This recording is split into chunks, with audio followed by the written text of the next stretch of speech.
su demee Paris. ce qui se passe. oui c'est que li ñu wax ci décès waa ji dafa doy waar dañoo wax ne parce que benn journal Afrique Intelligence moo ko bind. ñun ñëpp ñu jot ko. ñu ne dafa dugg ci ram métro bi xam nga loolu. da ngay déchiqueté. mais mbokkam yi nga xam ne ñoo nekk Nioro gis ko. gis koor bi. nee nañ gisuñu. kooru gisuñu état boobu ci gisuñu ko. ñoom ko bind. xam la wax ñaar ba ñu demee koor bi le 23 octobre la ko jabaram Yacine ba muy dem Paris yëgalu leen ko ba ñëwee mu dem au bout de quelques jours ñëw ne koor bi kat dama dem ci benn morgue ñu xëcc ko. ma gis kooram 23 octobre xaw ma daal 4 novembre lañu année ci décès bi loolu mooy daal. Macky Sall di dem Paris aussi le 7 ou 8 octobre mooy ba mu amee histoire boobu sénégalaise boobu la Camara la. Moustapha Ba dem fële Paris le 8 octobre en même temps qu'est-ce qui s'est passé nee nañ baat bi dañoo gis benn gaañ si blessure au niveau de la gorge. waaw loolu yëpp am.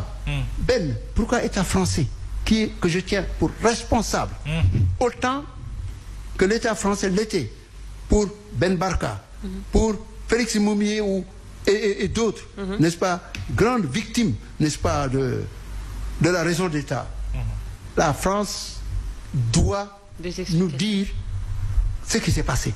Parce qu'un tel État ne peut pas ne pas savoir le vrai. Deuxièmement, la presse française, bras croisés.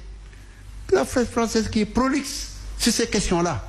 Restez depuis que ça s'est passé un ministre des Finances décédé comme ça waxuñu ko fenn loolu problème la presse sénégalaise entre parenthèses waxuñu si ils sont pas allés creuser ils sont pas allés fouiller nee nga ñu ngi toog à la limite l'information vient d'ailleurs et enfin je crois mais en résumé oui naka nga jàngatee son décès en résumé pour man dañ ko rey ah oui pour yow dañ ko rey jël bakkanam dañ ko rey mais loolu grave na de mais ñi ñi wax nañ ko doyen ce que vous dites mais kan moo ko wax est-ce que binduñu ko mais kan moo ko rey il faut aller creuser le procureur semble mais est-ce que vous pensez yónnee na une mission là-bas justement est-ce que l'État sénégalais n'est pas en train de faire ces investigations notamment le procureur tant mieux oui pour trouver parce que ñoom ñoo ñu alerté par rapport justement il faut qu'ils aillent jusqu'au bout parce que cette histoire-là suñ ko bàyyee man mii sax man je ne me sens pas en sécurité je vois des gens qui m'écrivent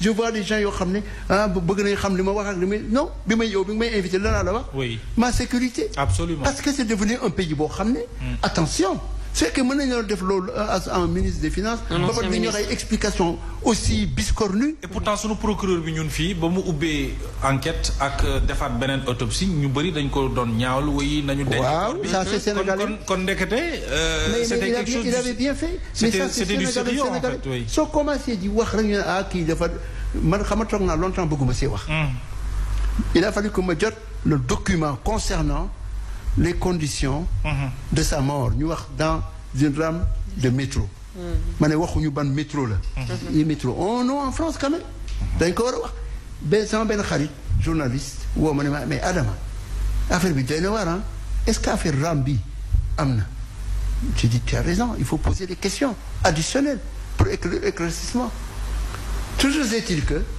cette histoire-là les gens de Nioro la famille Ba est très fâchée ils veulent que la lumière soit faite. et pourquoi loolu war ko mën a dal doyen est-ce que dafa xamoon loo nga xam te bu ko waxee xëy na mu jur njaaxum. il a commencé peut-être à paniquer moo tax xam nga dans la vie. il faut être très prudent. avec les pouvoirs politiques. parce que souvent dañ lay xëcc di la woo di la proposer ñëwal bokk nga yaakaar ne. yow soo si bokkee rek dara du la dal.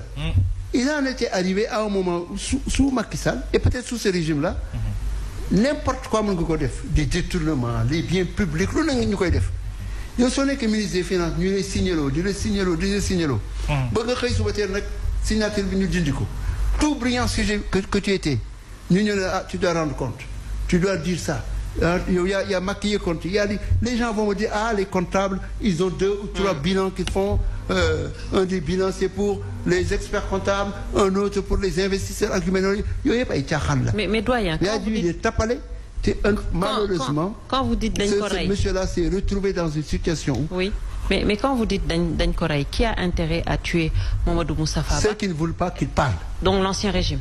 Mais écoutez, mais probablement l'ancien régime, mais plus que ça, mais surtout l'ancien régime, mais parce que ce monsieur-là a des choses à dire. C'est pourquoi j'ai dit, j'espère qu'il a pris les dispositions pour mettre au vert, n'est-ce pas, information yi mu waroon a joxe. Parce que tamit lii ko bàyyi mu dem, ça risque de continuer avec des escadrons de la mort. N'oubliez pas que daaw les Sénégalais sous Macky Sall, on leur avait imposé l'acquisition d'armes à hauteur de 40 milliards achetées par les Thierno Ndomba, oui, par Abdou Karim Sall, Abdoulaye Daouda Diallo. ñoom ñoo ko def. Au lieu ñu poser des questions, ces armes-là sont dans la nature. À tout moment, elles peuvent être utilisées contre les gens. Et on n'en parle pas. Très bien. On n'en parle pas. Mais on doit en parler.